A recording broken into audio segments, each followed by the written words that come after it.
Sekarang ini orang kehilangan apa? Kehilangan pemaknaan yang lengkap mengenai hampir setiap kata. Kata negara salah. Salah itu berarti lupa. Pemerintah. Tadi saya bilang sama Syekh ya, sama dalang kita. Saya bikin struktur jadi gini. Kan ada Pancasila, ada pilar negara segala macam. Saya bikin baru. Jadi sebenarnya asal usulnya kan ono tanah air jenenge Nusantara sing akhirnya dari Indonesia kuwi to. Kemudian di situ ada orang yang tinggal di situ namanya rakyat, kan gitu kan. Rakyat itu bikin rumah namanya negara, terus rakyat membayar orang untuk ngurusi negara, untuk ngurusi rumahnya namanya pemerintah. Sekarang orang lupa bahwa pemerintah bukan negara. Pemerintah itu bukan yang memiliki negara, pemerintah itu adalah orang bayaran yang digaji oleh rakyat untuk ngurusi rumahnya rakyat. Nah, Anda sudah seringkali saya omongin mengenai betapa tidak jelasnya sistem presidensial kita ini. Kemarin di Kenduri Cinta kita bahas agak lebih mendalam. Betapa ASN lupa bahwa dia bukan anak buahnya pemerintah, dia mengabdi kepada atau dia taat kepada undang-undang negara. BUMN kok ada kementeriannya di pemerintahan, BUMN itu milik negara kok. Kok dia menjadi anak buahnya presiden dan ada kementeriannya. Seharusnya kementerian, tidak ada kementerian, seharusnya lembaga negara punya unit BUMN, kan begitu. Kok sekarang BUMN di bawah pemerintah. Polisi kok di bawah pemerintah. Wong polisi itu alat negara. Wong negara itu permanen, kalau pemerintah kan temporer. Pemerintahnya 5 tahun. Kalau negara kan tidak ada endingnya. Kan kita sudah pelajari bersama itu dan seterusnya. Itu kita juga lupa. Itu juga kita tidak lengkap, itu juga kita juga abai, salah. Kalau bahasa fikihnya ya najis, setiap kata sudah najis. Kata Islam ya najis, khilafah najis, ulama ya najis.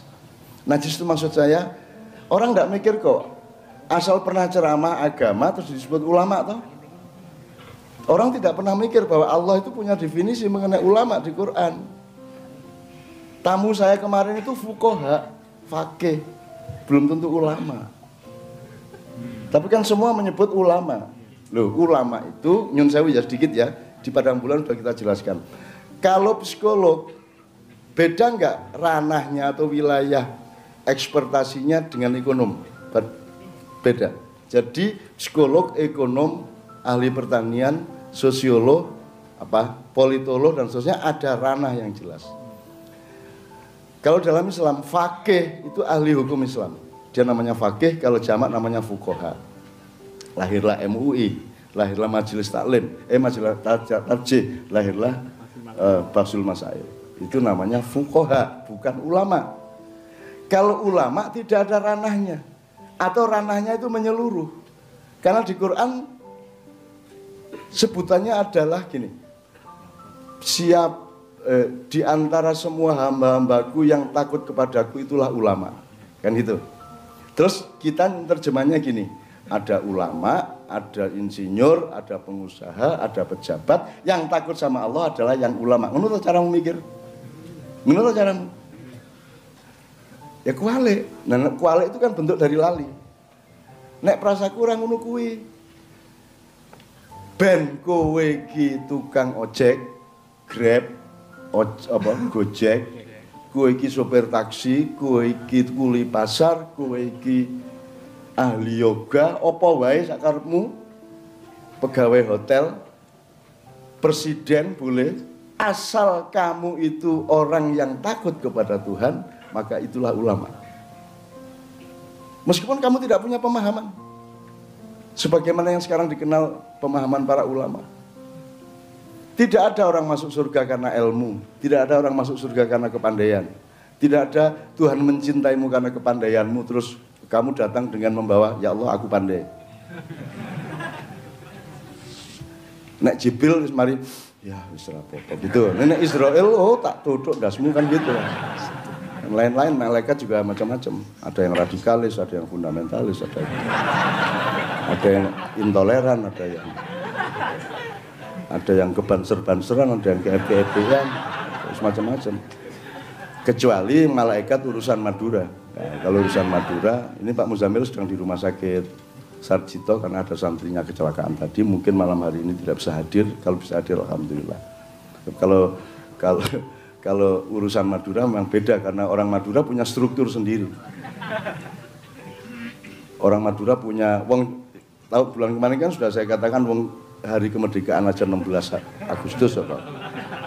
Semua 17 dia 16. Saya tahu ngerti gue. Tinggo ndalang sesuk ya.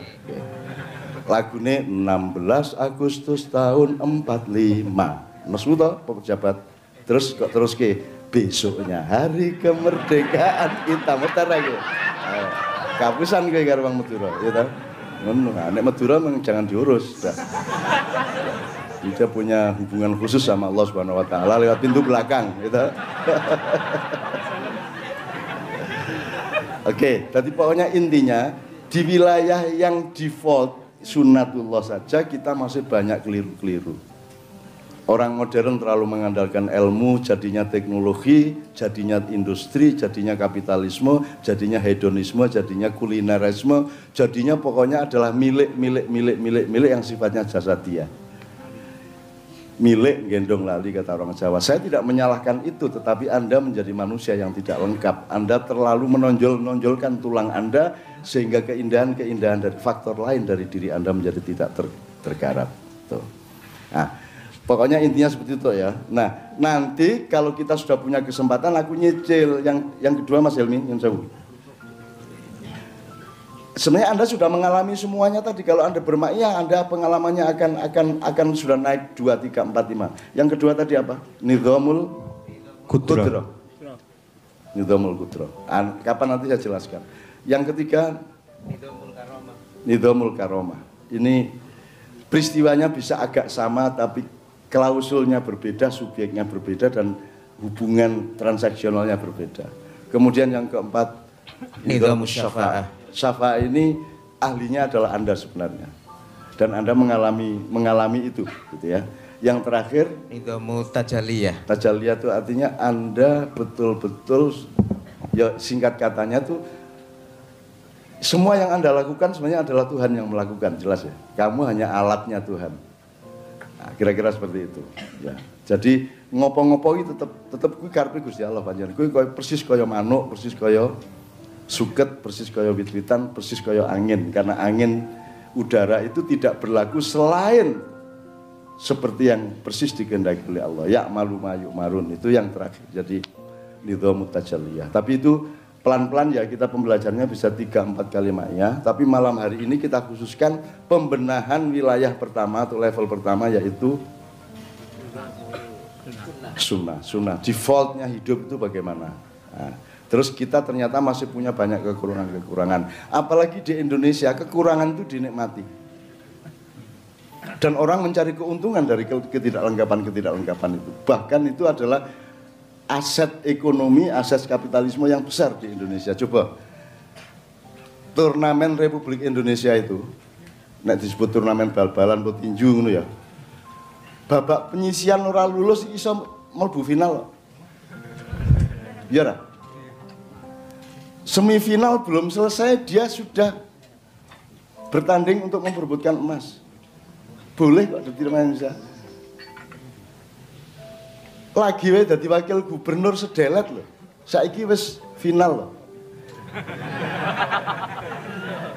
Entok kok kuwi. Itu berarti Indonesia memang berpihak kepada lupa.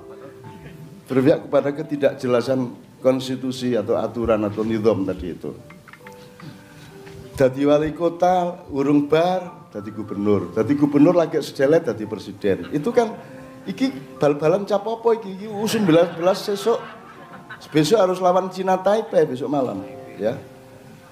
Nggak bisa langsung final. Di Indonesia boleh langsung final.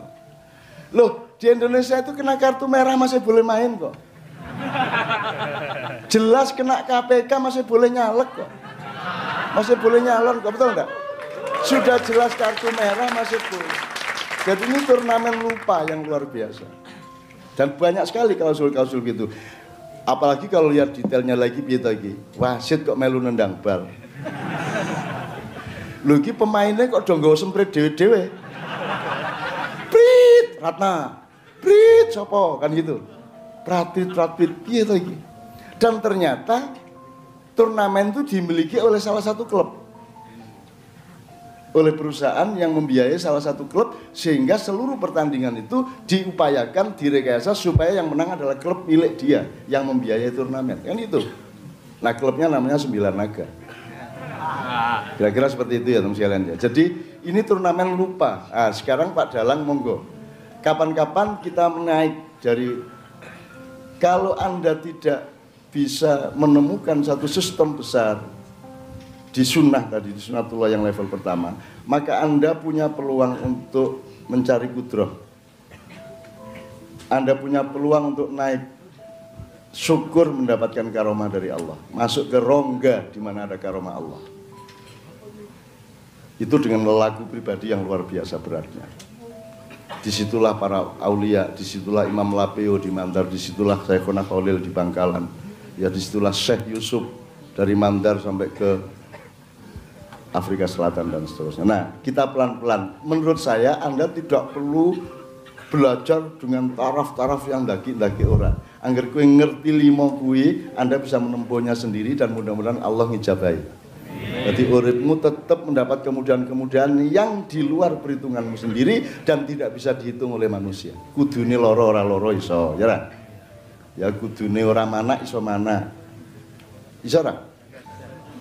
Utawa nek kowe ora disenengi kudune mana ora mana. Kowe ming SMS lho kok meteng iso wae to ya. Gara-gara anu tadi. Syafaah atau karomah tadi. Wo di WA iso meteng. Mbak Nia itu, vokalis Kiai Kanjeng itu punya anak 3 itu selalu laporan ke saya kalau anaknya lahir, Cak, kalau hamil bilang sama saya, Cak, nyun sewu mboten nyejoy kula meteng ngene iku. Meteng kok ora nyejo piye? Maksudku ora nyejo nggih mboten nyejo. Dadi ngoten mawon. Oh. Terus kowe njaluk ya Allah, berilah aku kesempatan untuk ora nyejo sebanyak-banyaknya kan gitu ya. Untuk para jomblo. Oke ya, dari sini supaya ada situasi Mas Santo. Frame-nya sudah jelas ya, kita sedang mencari peningkatan kualitas dan daya negosiasi terhadap hidup dan Allah secara pelan-pelan untuk meningkat. Sehingga Anda tidak terlalu pusing oleh masalah-masalah kecil seperti pilpres. Anda tidak pusing oleh masalah-masalah garis, bahkan tidak pusing oleh masalah bidang, bahkan tidak pusing oleh masalah bangunan, karena adalah manusia yang berpikir ruang. Anda berpikir gelembung besar yang tajalliyah tadi itu. Mudah-mudahan setiap yang Anda alami sebenarnya adalah tajallullah atau tajalliyatullah gitu ya. Itu adalah tajallinya Allah. Allah sendiri menjelma pada dirimu. Saya pernah bilang sama Romai Rama, kalau Anda main gitar itu saya tahu yang main gitar bukan Anda tapi Allah gitu kan. Seneng banget deh, seneng. Terus dia naik keliru, Allah kok keliru ya.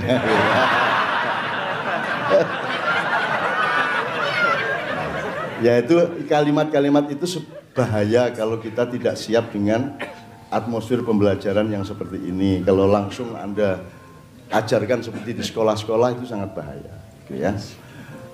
Nanti ini Mas Brad ini juga saya mohon nanti mengemukakan apa yang dikemukakan kepada saya. Membacanya boleh, mengucapkannya dengan lisan juga boleh, tapi we can learn from him because he learns from Bali with the guru in Bali and so on. It's up to you. It's your kedaulatan, it's your authority to say whatever. I think they need as I need. Dia barusan kirim surat kepada saya. Kalau boleh terus terang, beliau menjelaskan betapa tembakau itu dahsyat. Itu. Jadi tembakau itu bukan hanya sehat bagi badan Anda, tapi juga bisa menciptakan rohani Anda menjadi manusia yang lebih bijaksana. Itu tembakau. Ojo keplok sih, kapusan kowe. Tapi begitu tembakau dijadikan rokok, gitu ya, dia menjadi bahaya bagi manusia. Karena dia dikontaminasi oleh kapitalisme, oleh industri, dan oleh milik tadi itu, sehingga kalau bisa hindarilah rokok, bikinlah sendiri dengan tembakaumu masing-masing. Kan gitu ya, kira-kira gitu ya Mas ya. Ini saya membenarkannya. Cuman maka terus saya bikin teori tadi 5 tadi. Apa yang berlaku di level pertama, kalau Anda naik ke level kedua bisa tidak berlaku. Ya. Jadi misalnya saya barusan dipaksa oleh Mbak Via untuk periksa, dan saya kemudian sudah didaftarkan ke dokter jantung, dokter paru-paru, apa segala macam spesial.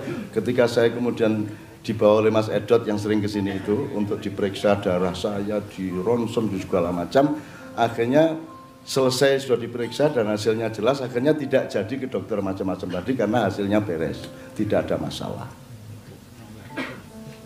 Karena saya hidup tidak di Indonesia melainkan di rongga Tajallullah tadi itu kan, itu di kuduni loro ora gitu loh.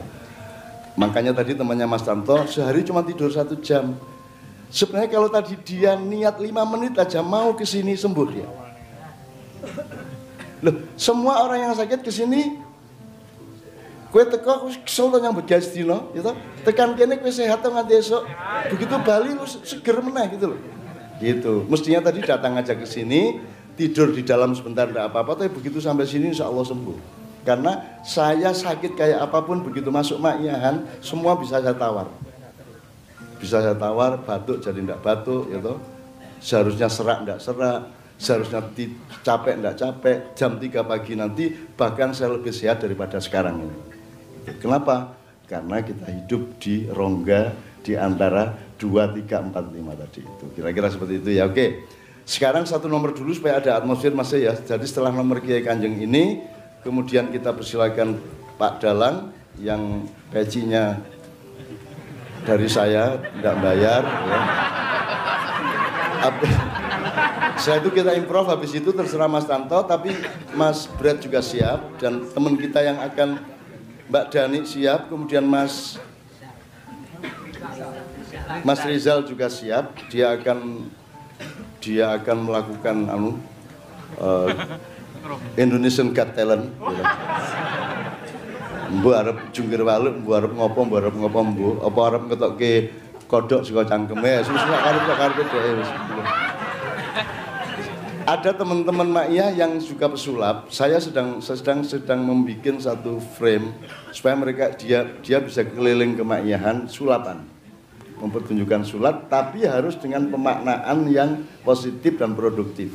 Tidak boleh sulap hanya sebagai sulap, tapi sulap dipahami sebagai sesuatu yang dari 5 tadi kita pahami. Kalau Anda cuma berpikir sunnah, Anda kagum. Wah, kok iso ngono ya? Tapi kalau Anda berpikir kudro, Anda tidak terlalu kagum. Kalau Anda sudah sampai ke tajaliyah tadi, maka Anda melihat itu biasa-biasa saja. Sekarang enggak apa-apa kok John kowe sama John kowe karo jijit maju meneh. Kita coba kalau jamaah Ma'iyah kan paling 20-30% yang mengalami itu dengan masyarakat di mana-mana. Nah, yang sudah mengalami tolong pura-pura belum mengalami gitu ya. Loh, ini pidatonya, ini khutbahnya Abu Nawas alaihissalam. Abu Nawas itu dipaksa untuk khutbah Jumat, ya. Dia tidak mau dikenal sebagai ulama, bahkan kalau bisa jangan sampai ketahuan dia seorang muslim. Kita ini sudah terlanjur ketahuan, kalau aslinya kan sebaiknya orang tidak tahu kita Islam apa tidak, karena yang penting pada orang lain bukan Islam kita, bukan identitas kita, tapi kelakuan kita baik apa tidak kepada mereka, kita bermanfaat apa tidak kepada mereka. Nah, Abu Nawas juga begitu, disuruh khutbah dia tidak mau, ntar ketahuan kalau dia ulama, dalam sufi. Akhirnya karena dipaksa oleh Sultan siapa namanya, Harun ar-Rasyid, dia terpaksa naik mimbar, terus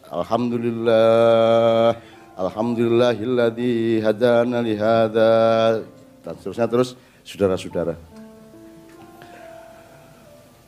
bagi semua yang sudah tahu apa yang akan saya omongkan dalam khutbah ini, tolong jangan kasih tahu kepada yang belum tahu. Dan bagi semua yang belum tahu, tolong tidak usah tanya kepada yang sudah tahu. Barakallahu li wa lakum fil Qur'anil azim wa nafa'ani wa iyyakum minal ayati wa dzikril hakim. Wah, apik banget aku iki. Wah, seneng banget aku. Itu khutbah yang paling saya kagumi. Pernah kita Jumatan di situ, di musola situ, di aula situ. Yang khutbah ada salah seorang teman kita, Ma'iyah lama. Pokoknya dia amma ba'du. Pokoknya orang hidup harus berbuat baik. Barakallahu li wa lakum. Oh, saya senang dengan usaha-usaha yang sangat berdaulat seperti itu, meskipun syariat khutbah tetap harus dipenuhi gitu ya. Oke, sekarang berarti satu nomor lagi, setelah itu Mas Aceh ya. Yuk. Nek cucak rawa melu dong. Masa orang apal? Masa orang dia cucak?